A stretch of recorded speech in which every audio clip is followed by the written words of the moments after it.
శ్రీకృష్ణదేవరాయలు జయంతి ప్రభుత్వం అధికారికంగా జరపాలని అసెంబ్లీ సమావేశాల్లో పుట్టపర్తి ఎమ్మెల్యే పల్లె సింధూరారెడ్డి ప్రస్తావించారు.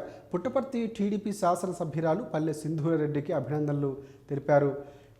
కాపు political JAC chairman Velpuri Srinivasarao నేడు అసెంబ్లీలో విజయనగర సామ్రాజ్యంను పాలించినటువంటి శ్రీకృష్ణదేవరాయలు జయంతిని రాష్ట్ర ప్రభుత్వం అధికారికంగా నిర్వహించాలని డిమాండ్ చేసినటువంటి పుట్టపర్తి ఎమ్మెల్యే పల్లె సింధూరారెడ్డి ఆమెకి ప్రత్యేకంగా కృతజ్ఞతలు చెప్పారు. కాపు బలిజకు చెందినటువంటి ప్రతి ఒక్క ప్రజాప్రతినిధి ఎంతవరకు శ్రీకృష్ణదేవరాయ జయంతి గురించి ప్రస్తావించకపోవడం సిగ్గుచేటని అన్నారు. 24 మంది ఆంధ్రప్రదేశ్ ప్రభుత్వం ప్రకటించిన ప్రముఖుల్లో రాయలు లేకపోవడం కూడా అవమానం కూడా వెల్లడించారు.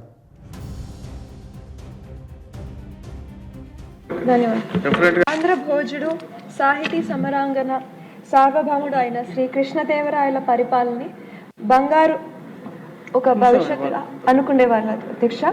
ఎంతోమంది రాజులు చక్రవర్తులు కాలగర్భంలో కలిసిపోయారు.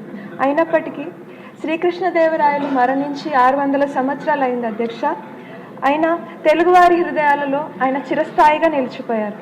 కారణం ఏమంటే ప్రతి ఒక్క ఊర్లోనూ ఆయన గుడులు ఇంకా చెరువులు కూడా కట్టించడం జరిగింది అధ్యక్ష.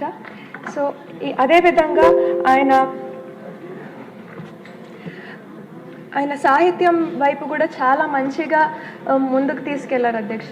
ఆయన జయంతి ఉత్సవాలని రాష్ట్ర పండుగగా జరపాలని మీ ద్వారా కోరుతున్నాను. ధన్యవాదాలు. ఆంధ్ర భోజుడు సాహితీ సమరాంగన సార్వభౌముడు అయిన శ్రీకృష్ణదేవరాయల పరిపాలనని బంగారు ఒక భవిష్యత్తు అనుకునేవారు అధ్యక్ష. ఎంతోమంది రాజులు చక్రవర్తులు కాలగర్భంలో కలిసిపోయారు. అయినప్పటికీ శ్రీకృష్ణదేవరాయలు మరణించి 600 సంవత్సరాలు అయింది అధ్యక్ష.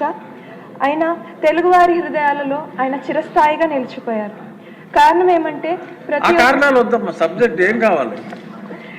ప్రతి ఒక్క ఊర్లోనూ ఆయన గుడులు ఇంకా చెరువులు కూడా కట్టించడం జరిగింది అధ్యక్ష. సో అదేవిధంగా ఆయన సాహిత్యం వైపు కూడా చాలా మంచిగా ముందుకు తీసుకెళ్లారు అధ్యక్ష.